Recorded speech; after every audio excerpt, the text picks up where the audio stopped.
I always feel a little bit like a lamb in a wolf's lair when I talk in universities, at architecture schools and things like that. A little bit nervous about the critical response that I might get, but so be it.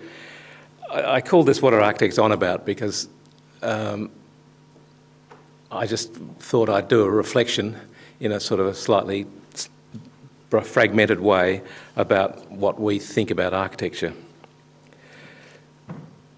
It used to be simple. Modernism with its basic rules and exemplars to follow, like the Lever House in New York became the ICI building in Melbourne, or Mies van der Rohe's Seagram building eventually turned into BHP House in Melbourne, or Corb's Villa Savoy, I'm sure, influenced the Sid Anker houses. And of course we had Harry Seidler. And we even got a bit more local with an evolving regionalism that came out of Frank Lloyd Wright with things like the Sydney Nuts and Berries School. Then with the advent of postmodernism, we all fell over and got confused and headed off into all sorts of directions, a multivalent tapestry of architecture, which was cleverly documented by Charles Jenks at its height. And more recently, the sophistication of the computer and its links directly into construction technology has allowed us to propose a freer and more complex outcomes of a sort of high-tech postmodernism. It used to be beautiful. Aesthetics were debated and beauty embraced, elegance and refinement.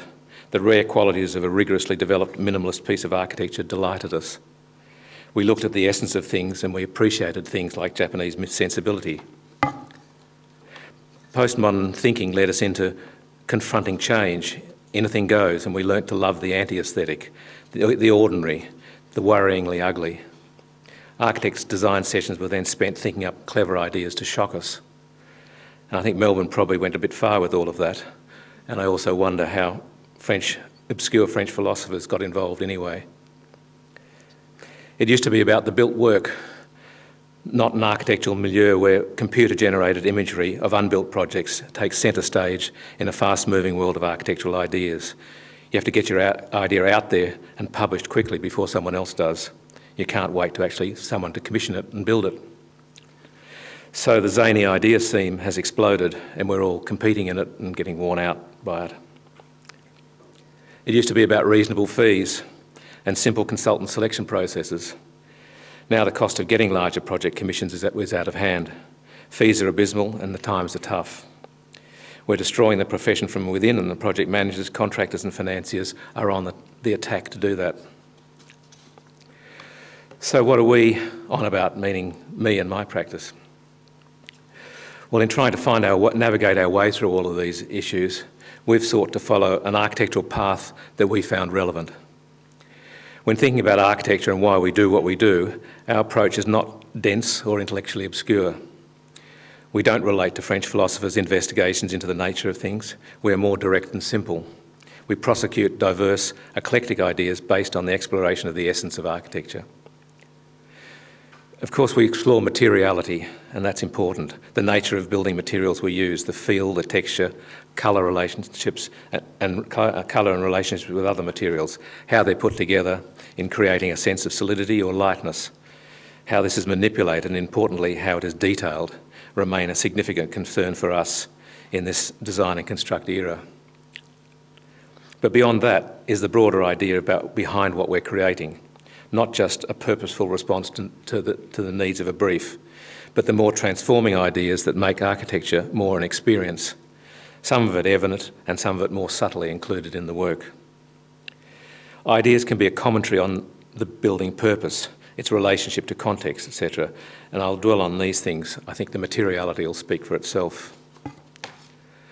So first up, some examples of this.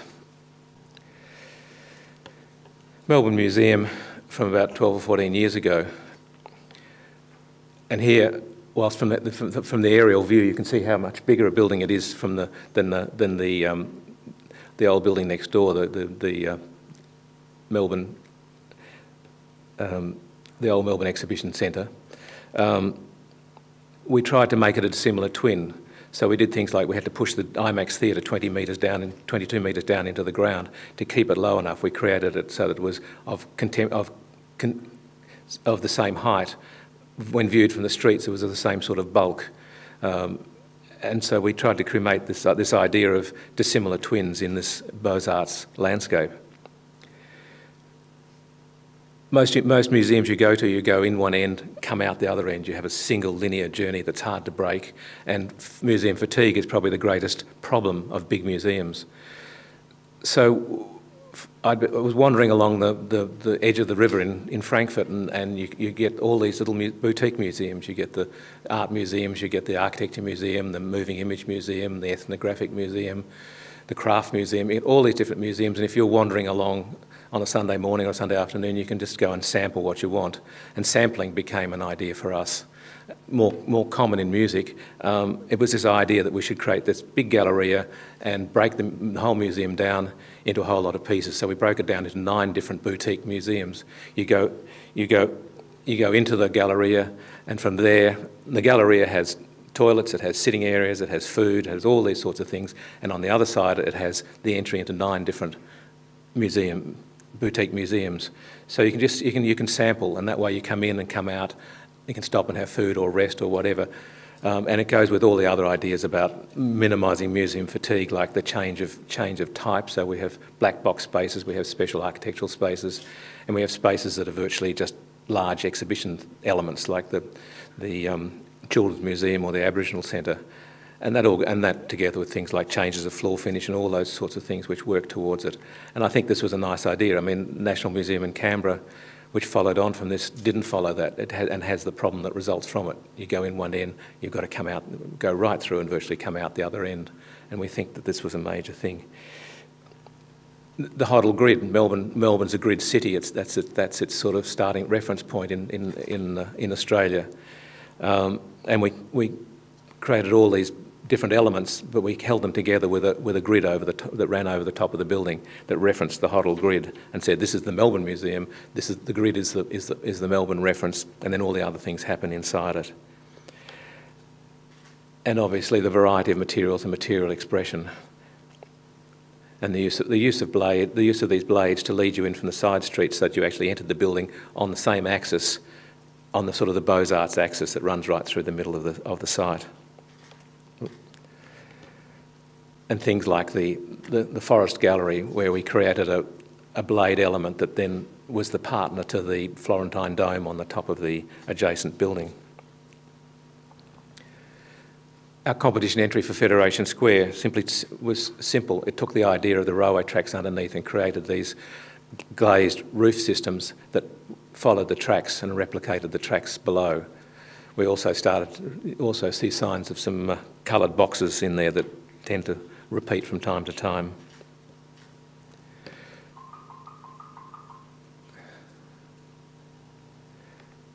With the Windsor Hotel in Melbourne, which we're hoping will start construction on fairly soon, apart from the new building, the new hotel wing on the side of it that's in the same scale as the old building, the tall tower at the back, we put a rippling curtain wall along the front with fritted glass, and to create a sort of a curtain, and the idea of a curtain as a backdrop to the old heritage building and set it back. We had interesting debates with the National Trust, who thought a lower building that actually came back over the old building was a better solution, and I cannot for the life of me think where they got that idea from. It would have just sat heavily on top of the old building, and that's just exactly what we didn't want to do, so we pushed it right back as far as we could. The Manchester Civil Justice Centre, where the problem was that the court system in the UK is very old-fashioned and conservative, and you have a whole series of courts, and the requirement was that the most important courts were at the top and the least important at the bottom. There was a hierarchy in the court system. The car parking in the basement had 50 car spaces. 4 of them were for the High Court law lords, and therefore they had to be bigger to allow for Rolls Royces.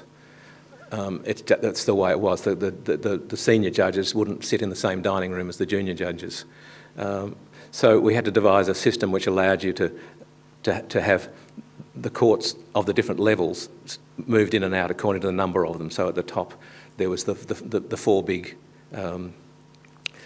super courts for the High Court, large mercantile courts, and then smaller courts below that, and then a few more at county court level, and so on and so on, and then you got down to probity courts and things like that. So this idea of slotting sticks into the building, which on each level took up whatever the number of courts required was, and expressing that as an element. But then glass sticks that allowed light into the building because they wanted light.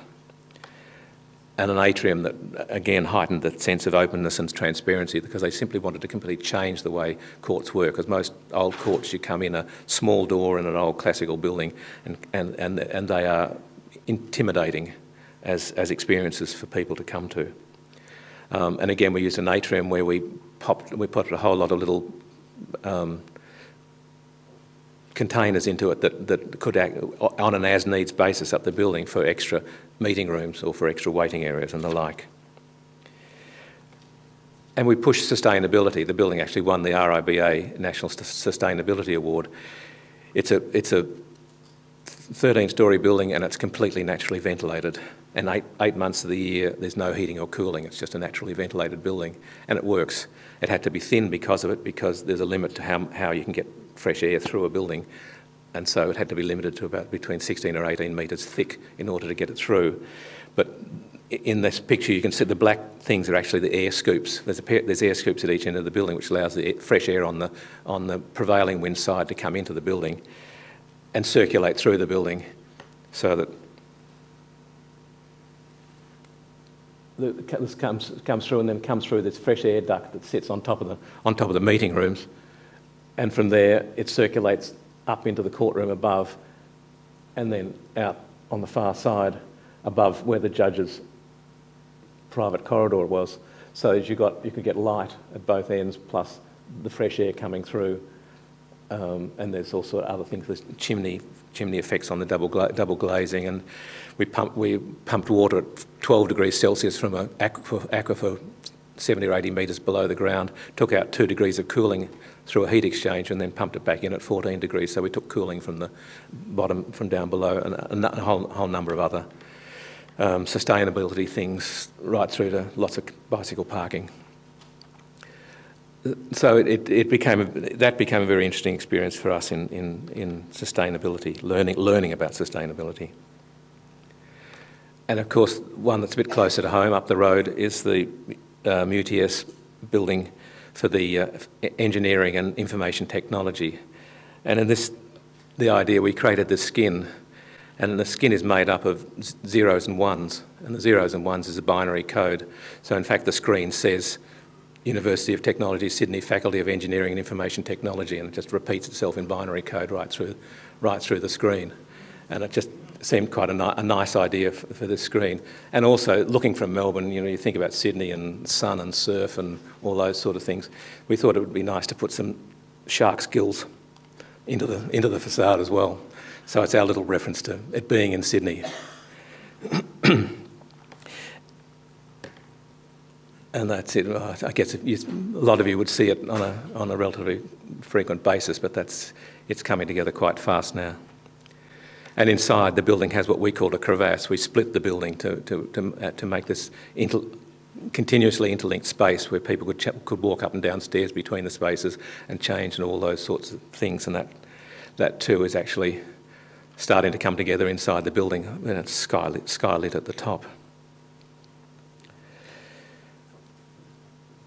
So leading to land art.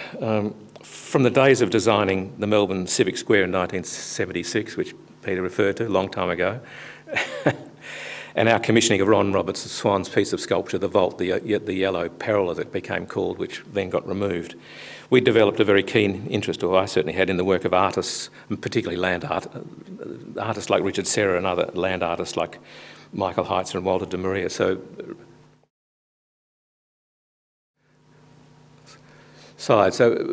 work like Richard Serra's piece, which was in New York and got removed about 12 months before our piece of sculpture in the city square also got moved due to popular, or not popular, but civic fathers not liking the piece of work.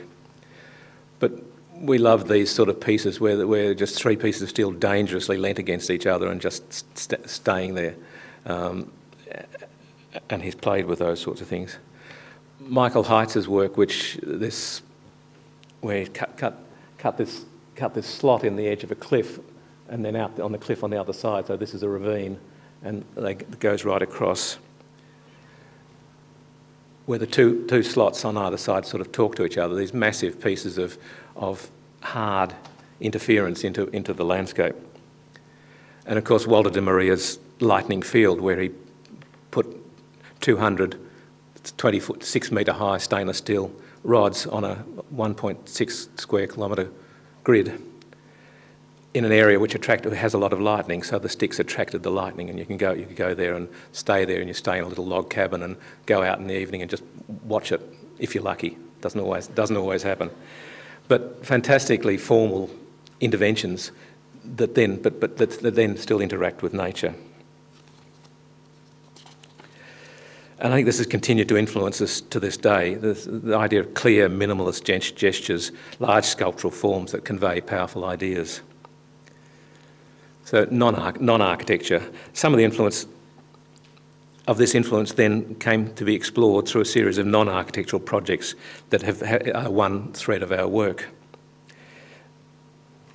There was the Brisbane Arbor in Brisbane, on the South Bank in Brisbane, where we created a third pathway through. You could walk along the river's edge and you could walk along the road, but you couldn't walk terribly well through the middle of the site because there was a canal. There was a canal which had little river boat things on it that never went very well and never sort of worked. And when we did the master plan for the area, we put the street grid back, but we also took that out and put this bougainvillea arbor right through, 1.3 kilometre long arbor right through the space.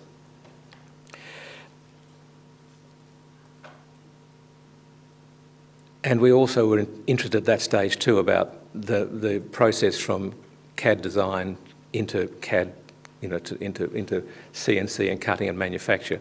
And this project, we actually our documentation then went to the fabricator to use directly into the fabrication process.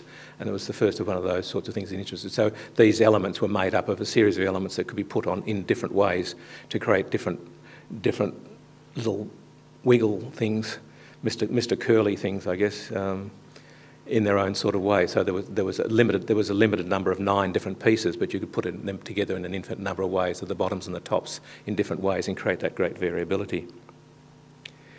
The Melbourne Gateway, where we were asked to design a gateway when you come in from Tullamarine Airport as a visitor into the city of Melbourne. And so we thought about gateways. So we thought, well, we'll use lots of ideas about gateways. There was the yellow wall, the wall of the city. There were red sticks, which is like a picket fence, which you go through. There was the sound tube, which acted as an acoustic protection to the Housing Commission flats on the right-hand side there. And also this yellow stick that cantilevered 70 metres over the road. But the idea was it had linear qualities to it, and it was designed to be experienced at 100 kilometres an hour. And I think that's the problem with a lot of freeway landscape and freeway walls, and particularly in Sydney where I see them, is that they tend to design one piece of precast of another, and the pieces are very small, relatively small in scale, and don't have an impact that is relevant to driving at 100 kilometres an hour, and that particularly concerned us. The boom gate, we called it the boom gate, the yellow stick. We wanted a gateway, so we wanted a contemporary gateway. So our idea for the contemporary gateway was that everybody goes into car parks, and there's the boom gate that they've got to get lifted up. That was the contemporary gateway. So we had a boom gate in the open position saying, here's Melbourne, Melbourne's open for business. And this is just looking back at the thing from the other direction, from the sound tube. So it was a composition of elements that dealt with movement.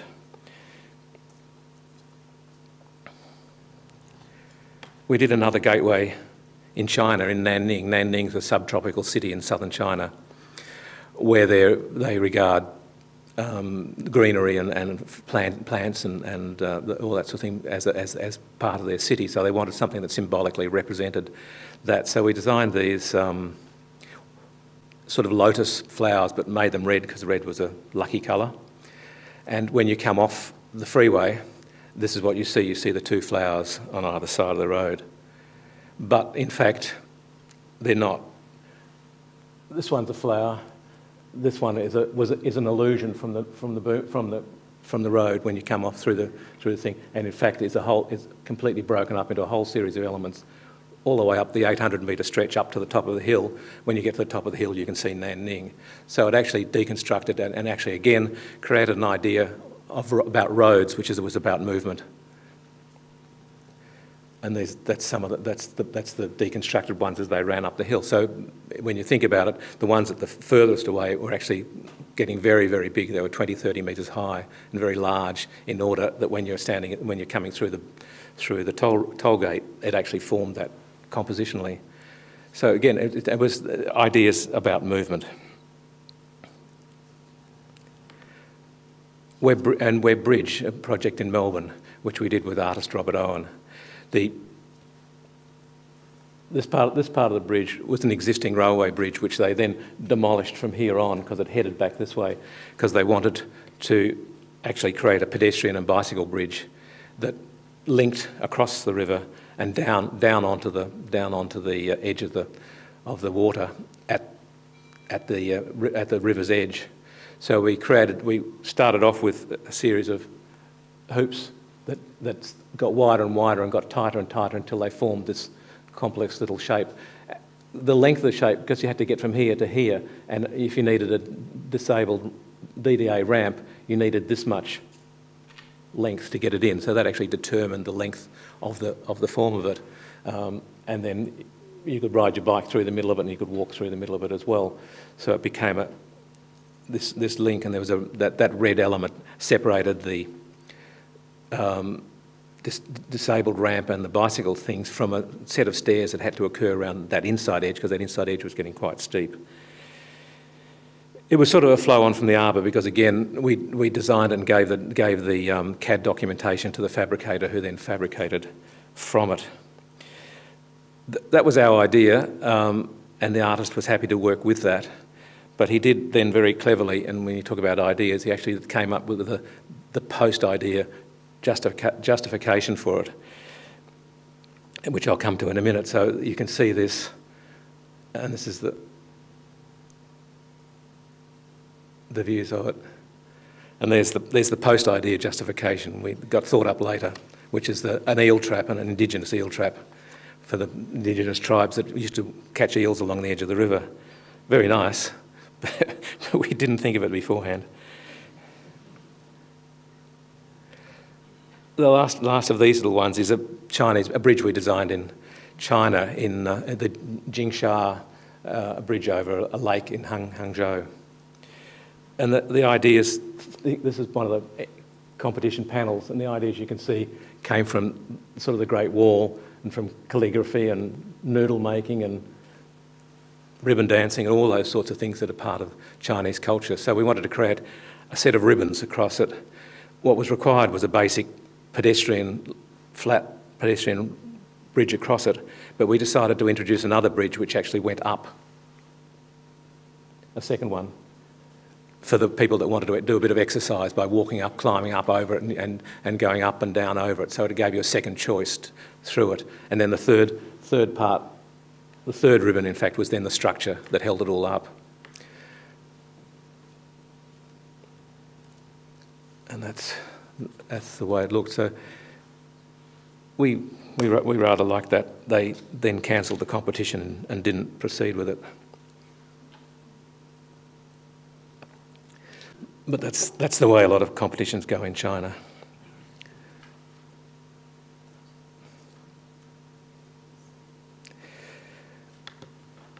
So the Australian landscape. Early work that kept our practice going included years of iterative urban design for the National Capital Development Commission, working with Paul Reed and also later with Greg Deese. We worked for 5 years in the Parliamentary Triangle and then for another 20 years on the Australian War Memorial. And one issue that was to hand right from the early stage was that how to make formal avenues of trees using the unreliable native trees rather than the very reliable exotics like planes and oaks. And the old parts of Canberra were all planted with planes and oaks. But it seemed the right thing to do to use Indigenous plant material, but Indigenous plant material doesn't behave. So the NCDC developed all these ideas about planting on a diamond grid and always planting, say, three trees wide. So you had three trees and created this avenue, bigger avenues. Then if one just died off here and there, which they're prone to do, then it sort of didn't matter. You can see that on Northbourne Avenue and other places. But it sparked this interest in trying to colonise the landscape, force the landscape into doing something which it actually didn't really want to do. And I think that the debate about the use of natives versus exotics in the cities continues fairly widely in Australia. And it raises just the general issue of our European intervention into the Australian landscape, because we came to Australia, we constructed our familiar buildings that we knew how to, and we planted the exotic landscapes that we knew from Europe. Another angle many years ago was that I heard Graham Gunn present a small airport project in Victoria's Western District at the Institute Awards. He spoke of the cypress windbreaks that the settlers planted, particularly south of the Great Divide, to protect them from the cold southwesterly winds. And you see them everywhere when you're flying south. Formal, orthogonal, exotic lines in the landscape. And this also sort of directed us to another key idea that we were thinking about. So the idea of formal sculptural European architectural interventions in the Australian landscape then coalesced with the ideas, our interest in land art, to become a thread of small building explorations that formed the basis of the exhibition here in Sydney. So I'll just sort of run through them. The Phillip Island house is a 33-metre square dropped into the sand dunes, cut into, with then a bowling green lawn in the middle of it. So the exotic lawn in the middle, surrounded by 3 metre high charcoal concrete walls, with the house under the planted roof, where the dunes just go over the top and down. And it just sort of sat in the landscape as an extension to it, and but as a very crisp sort of intervention in the landscape. It's obviously not the landscape; it sits within it. It takes its colour from the basalt cliffs along the edge of the bay. And it also references the fact that the next bay around is Summerland Beach, where the penguins come. So there's actually a set of penguin windows along the side of the building. They can come along and look in. They're only this high, the windows. Following on from that is the house at Cape Shank that we built, which again is this one's set in a golf course, which makes it a bit dangerous. And in fact, one side is completely solid, because that's where if you hook off the 17th, I think a hook or whatever you do off the 17th, the balls swing round and hit that wall, and they collect the golf balls on a regular basis. But basically, because it looks the other way, there's a long slot window on the other side, and there's windows out each end. And it was just the idea of this tube coming down and dropping into the sort of the native tea tree bush. But we tilted it slightly, so it was a little bit odd. So that the fall on the roof is replicated by the underside of the whole box twisted, so that's the fall for the rain, but it just sits as a slightly twisted. And then it breaks to create a protected courtyard that gets the north sun and is protected from the wind. And then there's a studio beyond that's an extension to the same building. So you can see the horizontal compared to the slope of the twist of the roof, but just a simple stick in the landscape. The sheep farmhouse in Kyneton went referenced back to the first house in that it was another 33-metre square courtyard, but in this case it's only open. It was open on one side and became the entry courtyard into the building, and the long concrete wall that wraps around it and then goes off into the distance is the windbreak. It's what's replicating the cypress windbreaks that are elsewhere around the district. Its brief was for two houses a house here, the main house behind this wall, garaging and shedding here, and then along that way it was all the shearing sheds and all those other activities. And this is the main entry courtyard, the courtyard, but in this case being open, it's just, when you dig the topsoil away, that's just the natural gravel of the area. And the main house is on the end, and you just enter through this slightly oblique entryway. And it sits on the other side, it hunkers down behind the wall, and the roof is sort of pegged very honestly into the ground and held down by the sticks, and it just looks out across the farm. A house on a vineyard in the Yarra Valley was another idea, but rather than going for another box, we decided to just go for 2 blades and make it into a sort of like a Mesian pavilion sitting on some concrete walls that were at right angles to it, that lifted it up so that you could actually see from here across the next lot of hills and up into the valley further up to see Hillsville. So it needed, when we got a ladder and climbed up, you could work out exactly how high you had to lift the ground level up until you actually got that view, and that was the reason for bringing it up.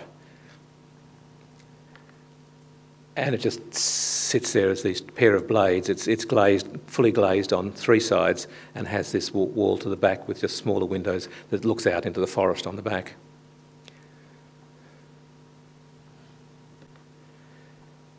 And this is Adrian Fitzgerald's house in one of our directors in Carlton, on an extremely small, undersized site, only accessed up a laneway, riding up the laneway, turn right into the second laneway, and you finally access the house. It's right in the middle of a block, a little small piece of spare land. The angles, the light angles and things like that meant on one side you could go vertically, on the other side you had to cut off for light angles to the adjacent house. So it developed into these 2 sticks, these 2 little sticks that sat above the ground floor, the glazed ground floor, as a very simple little intervention into Carlton landscape. So this one and this one, that one and this one are not rural ones, but they carry some of the ideas through. And this is a house for an art dealer also in Carlton, but I guess it's close to 10 times larger than the previous house. It's an enormous house on an enormously large block of land for the inner suburbs of Carlton, because the owner wanted an art gallery as well as a house, and most of the ground floor is effectively a gallery. But again, it just simply used the tubular form to create everything inside it, and again, because you're on party wall to party wall, again the sides are solid and the ends open up.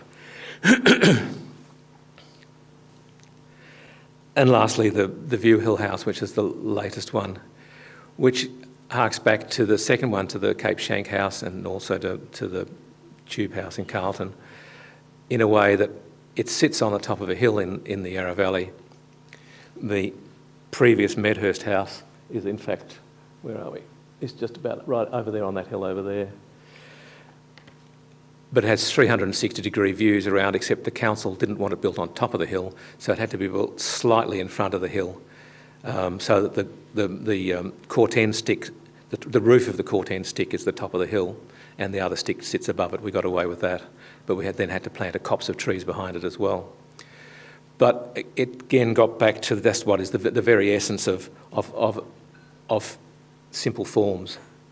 Two tubes, one 42 metres long and 4 metres by 6 metres, and one 21 metres long and 3 metres by 4 metres. Very just simple idea. Fully glazed on the ends, and the middle section from here, that middle section in fact is complete electrically lifting up doors, so that opens up to full glass along that side, which is the main living area. The houses I haven't shown in the interiors, if you've looked at the plans at the exhibition, which are all at the same scale, so you get an idea of the diversity of the scale of the buildings, because all those plans are at exactly the same scale. You can see that we tend to go for very pull ideas inside the houses, we tend to take a space and try to create a couple of boxes to break the space up and keep it very simple and very, very clear and work in that way, so that these work with, you know, the bottom box is master bedroom, bathroom and kitchen box, dining, living, bathroom box, bedroom, and the upstairs it's office, stairwell, bathroom and bedroom, guest bedroom at the other end. So very simple houses. And this one, the stick cantilevers 6 metres out to the front and 9 metres out to the back. And it's just a simple piece of, for us it's just a simple piece of sculpture with a simple interior that's lined with a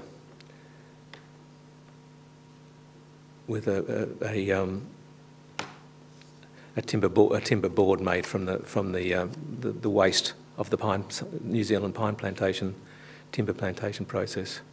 Sort of, I think it's called oriented strand board, which was then stained to this sort of gum green colour, so that it didn't sort of get too yellow.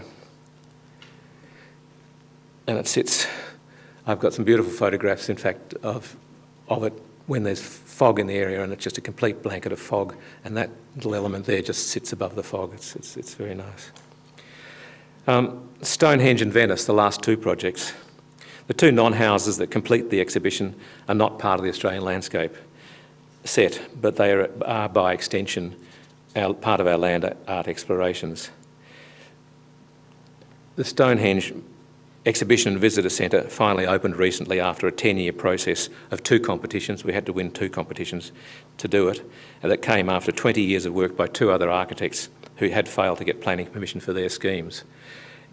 Difficult process, but we managed to get 2 planning schemes for 2 different schemes via 2 competitions and eventually got there.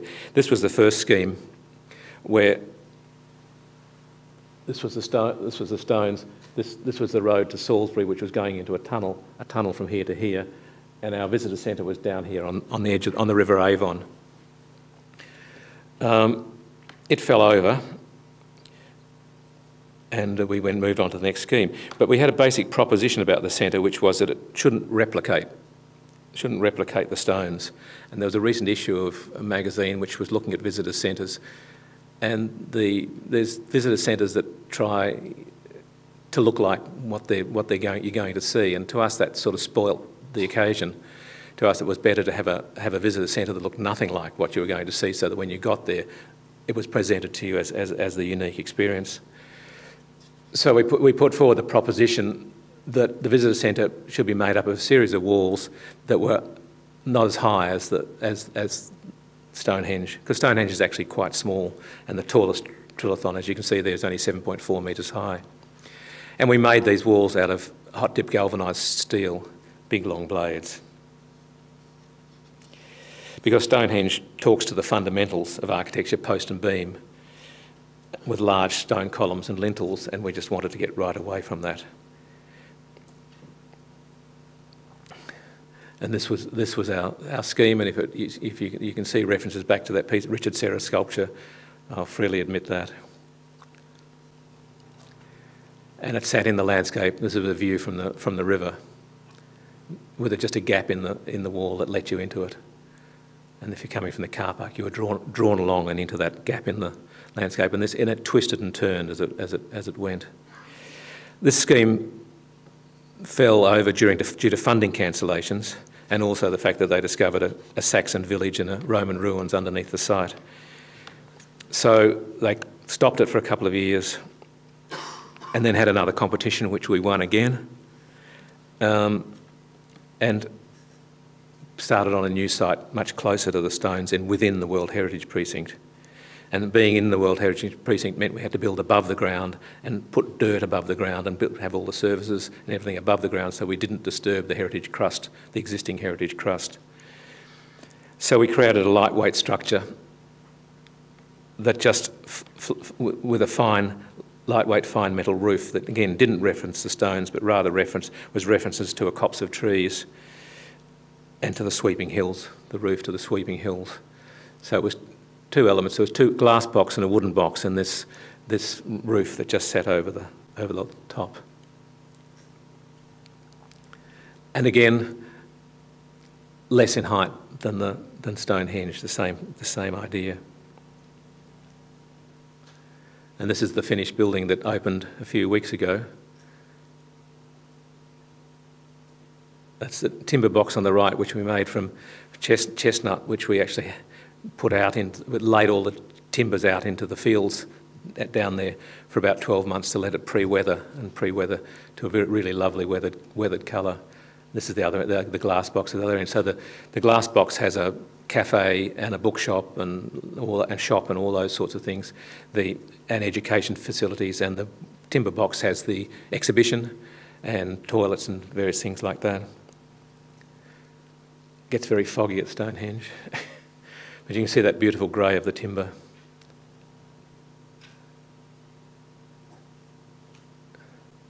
And this copse of sticks that come up at different angles and cant on different angles and are quite random and so on.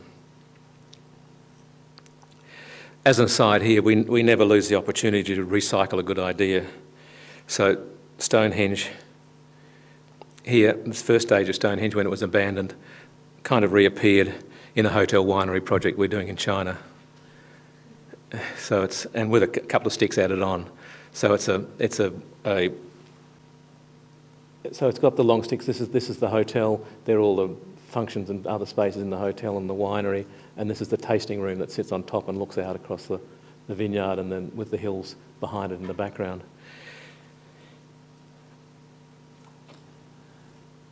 This was our competition entry for the National Portrait Gallery in Canberra a few years back, which did end up being referenced in Stonehenge in a similar sort of way. I think with Stonehenge, our sensibilities for Stonehenge were developed within the Australian House program, and it drove our ideas for this setting. But the final project, which is the new Australian Pavilion in the Giardini in Venice, for the Venice Biennale, was a different sort of intervention, because here it was a complete inversion of the Australian projects, because here we were inserting an Australian building into an exotic European landscape, and a building that sought to represent Australia.